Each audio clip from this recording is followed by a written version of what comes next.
YouTube channel पर आप सभी का स्वागत है।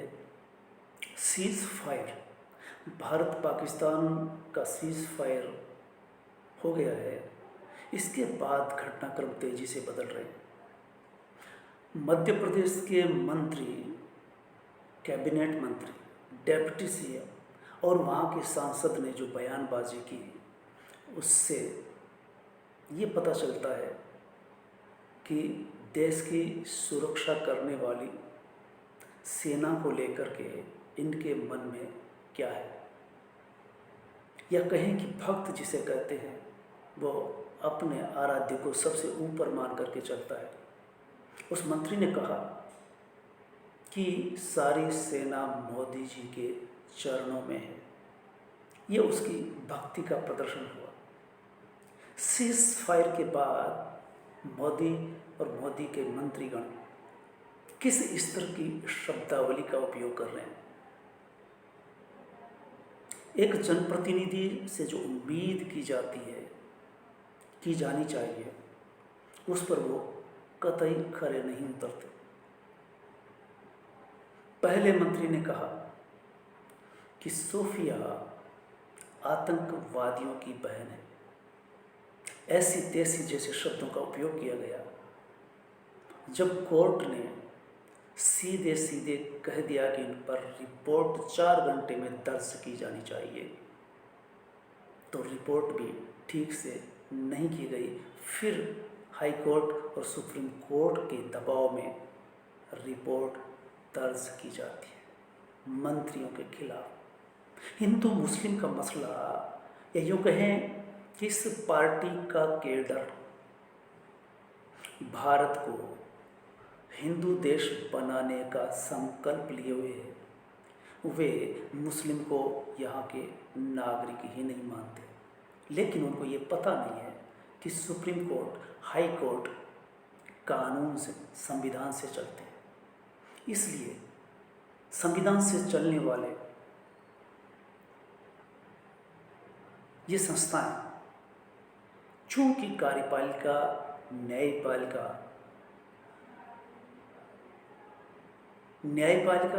कार्यपालिका पर अंकुश लगाने का पावर रखती है, ये भूल ही जाते हैं कि इनके ऊपर कोई है। उपराष्ट्रपति सुप्रीम कोर्ट को सीधे सीधे कोठा कह देते हैं। ये रही इनकी शब्दावली। हम आगे चलते हैं तो हाल ही की घटनाक्रम में विदेश में सर्वदलीय प्रतिनिधि मंडल भेजने का मोदी सरकार का फैसला, और इसमें टेंट तब लगता है जब शशि थरूर कांग्रेस की तरफ से नाम न भेजे जाने के बावजूद मोदी जी के द्वारा शशि थरूर को लेना, कांग्रेस वर्सेस बीजेपी के बीच में इसमें बहस चलती है और यूट्यूबर लगातार इस पर सवाल उठा रहे हैं। शशि थरूर केरल से आते हैं और केरल में वो मुख्यमंत्री का चेहरा बनना चाहते हैं। कांग्रेस ऐसा नहीं करना चाहती। सो मोदी को लगा कि हम शशि थरूर को तोड़ करके केरल में जगह बना सकते हैं। माना जा रहा है कि 15% वोट बीजेपी को केरल से मिलते हैं, लेकिन सीएम का चेहरा उनके पास नहीं है। मोदी जी की खास विशेषताएं क्या रही? अगर आप 11 साल में देखेंगे तो कुछ चीज़ें उभर करके सामने आती हैं। मोदी जी की खास विशेषता, जो सभी अखबार अगर पढ़ते हैं, टीवी अगर ढंग से देखते हैं, पहला, चुनावी मोड में रहना। आप कभी भी संसद में भी बोलेंगे तो चुनावी मोड में बोलेंगे। प्रेस के सामने आप जाते नहीं, इंटरव्यू आप देते नहीं, सीधे चुनावी सभा में पहुंचते हैं। जब पहलगाम में आतंकियों का हमला होता है, आप सऊदी अरब से दौड़े दौड़े भारत आते हैं और पहलगांव जाने के बजाय बिहार में हो रही सभा को संबोधित करते हैं और वहाँ से आप पाकिस्तान को संदेश देते हैं। जबकि जाना था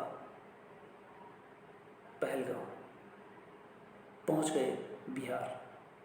चूंकि वहाँ चुनावी सभा थी, तो आप चुनावी मोड के नेता हैं, आपको हर वक्त चुनाव में भाषण दिया जाता है। पीएम के बतौर भी आप एक पार्टी के नेता के बतौर चुनाव में भाषण देते हुए प्रतीत होते हैं। दूसरी विशेषता, चुनाव जीतने के लिए येन केन प्रकारेण साम दाम दंड भेद सारी नीतियाँ अपनाई जा सकती है। इस तरह से आप पहले व्यक्ति हैं। तीसरी, अपनी पहचान बनाने की भूख। हर वक्त आप कैमरा के दायरे में रहते हैं, चाहे आप योग करने के लिए जाएं, चाहे आप नहाने के लिए प्रयागराज पहुँचे महाकुंभ में, वहाँ भी आप कैमरा की जद में थे। समंदर में पहुँचे, वहाँ भी कैमरे में थे। तो ये पहचान बनाने के लिए आप सब कुछ करते हैं। लेकिन अभी अभी खबर लगी है कि 11 साल में आपने कुछ नहीं किया। ये YouTube चैनल पर इसलिए चल रहा है कि आपने 11 साल में विदेशों के दौरे किए और सीज फायर होने से पहले तक पाकिस्तान के साथ खड़े होने वाले तुर्की है और 3-4 देश, अमेरिका, चाइना, उसके पक्ष में खड़े हो जाते हैं और भारत के खिलाफ नज़र आते हैं। चीन, अमेरिका, रूस ने सिर्फ एक शब्द कह करके कन्नी काट ली। और कहने का आशय ये था कि भारत के साथ विदेश से किसी भी देश से इस तरह की खबर नहीं आई कि पाकिस्तान आतंकियों की फैक्ट्री है। इसलिए कहा गया कि आपने 11 साल में क्या हासिल किया।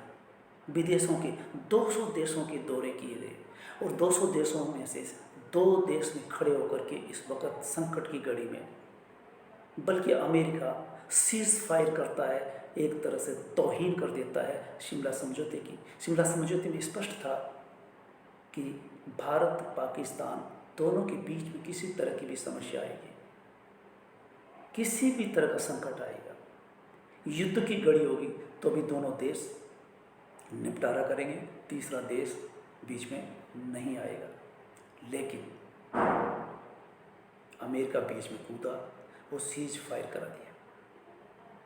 इसके बाद जब राष्ट्र को संबोधन पीएम देते हैं,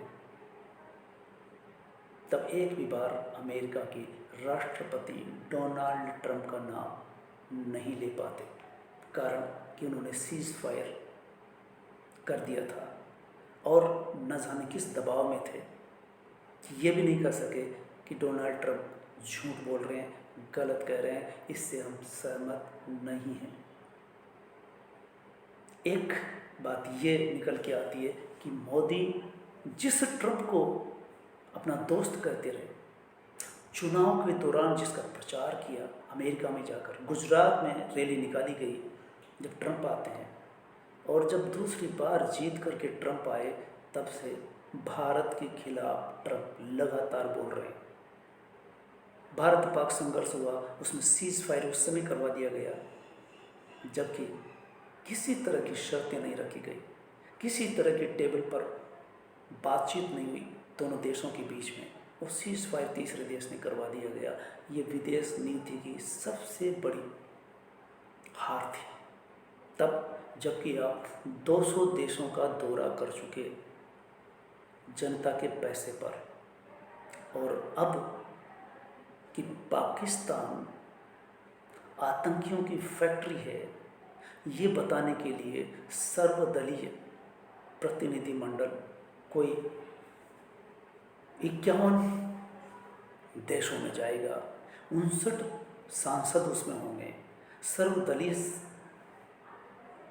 सांसद इसमें लिए जाएंगे, जिसमें शशि थरूर को ले लिया जाएगा, जबकि कांग्रेस कह रही है कि हमने जो 4 नाम दिए वो खारिज कर दिए गए। शशि थरूर को क्यों लिया गया?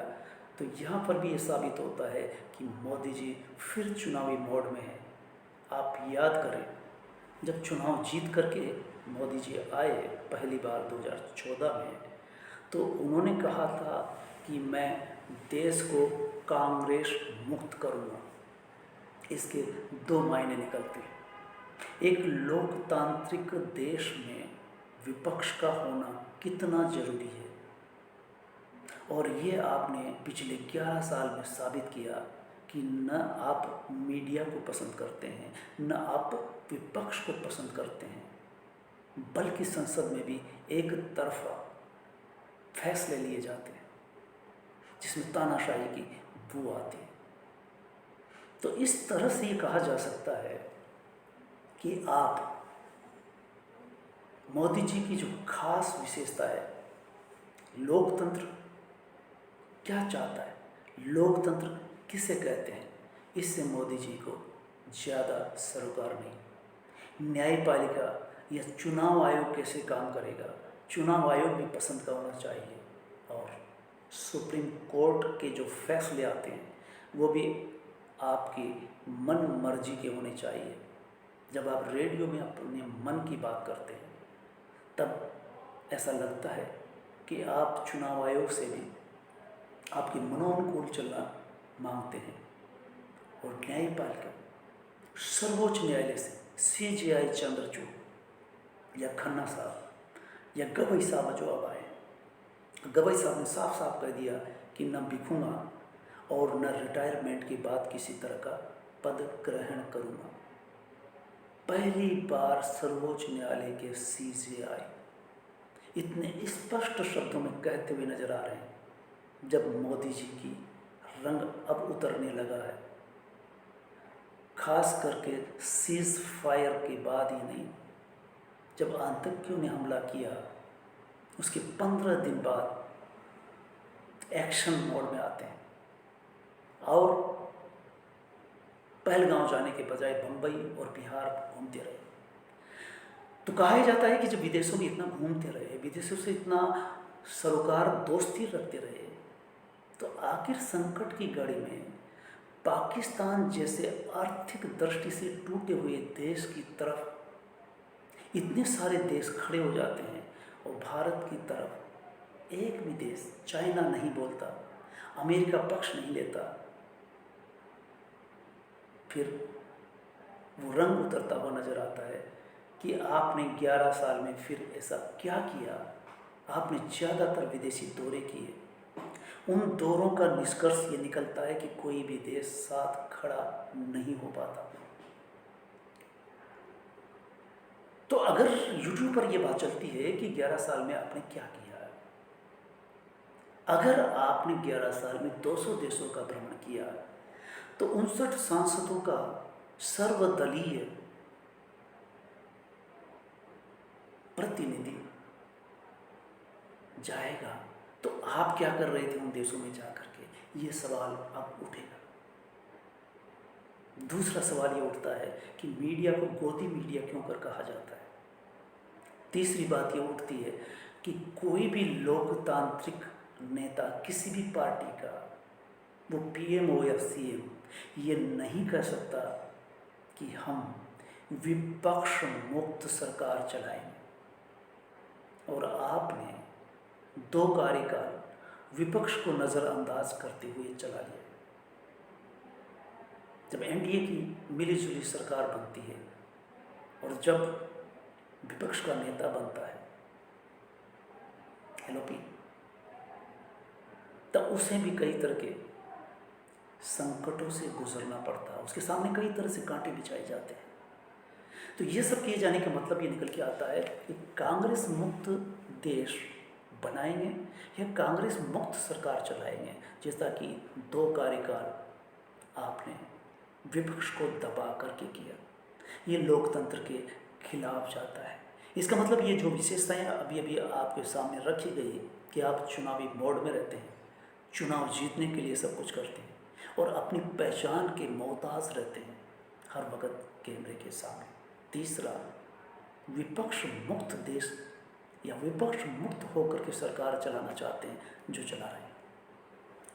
EDCD का इस्तेमाल करने में आप नहीं चूकते। और फिर 11 साल में आपने जो किया उससे सीज फायर के दौरान अमेरिका भी आपका पक्ष लेता हुआ नजर नहीं आता। और शशि थरूर का प्रतिनिधिमंडल में कांग्रेस के बावजूद लेना, यानी आप संकट की घड़ी में भी ये देखते हैं कि विपक्ष टूट जाए, विपक्ष बिखर जाए, विपक्ष कमज़ोर हो जाए, ताकि आपको किसी तरह की चुनौती ना मिले। ये लोकतांत्रिक देश का मुखिया ऐसा कदापि नहीं कर सकता, सोच भी नहीं सकता। आप सोच सकते हैं। और आपके मंत्री सेना के बजाय आपकी गाथा गाते रहे, आपका गुणगान करते रहे, आप मना नहीं करते। गोदी मीडिया युद्ध का क्षेत्र हो, युद्ध का माहौल हो, तो भी झूठ बोलता रहे, फेंकता रहे। इस्लामाबाद रावलपिंडी तक सेना को घुसना बोलता रहे, आप उस पर सवाल नहीं उठा सकते। जबकि 4PM अगर सत्ता से सवाल करता है तो 4PM को बंद किया जा सकता है। गुजरात का अखबार जो 20 साल पहले का केस था, उसमें उसे गिरफ्तारी देनी पड़ रही है, अखबार को बंद कर दिया जाता है। ये अलोकतांत्रिक कदम आपकी खासियत है। और जब भक्त लोग आपका गुणगान करते हैं तो आप खुश होते हैं। ये लोकतंत्र के हित में नहीं जाता।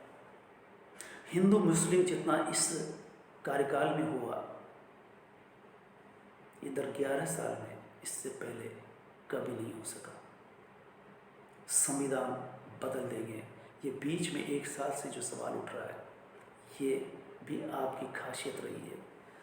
तो आज इतना ही कि 11 वर्षों में आपने जो ईजाद किया है, जो पाया है, वो इतना बड़ा है कि कोई भी देश आपके साथ खड़ा नहीं हो पा रहा।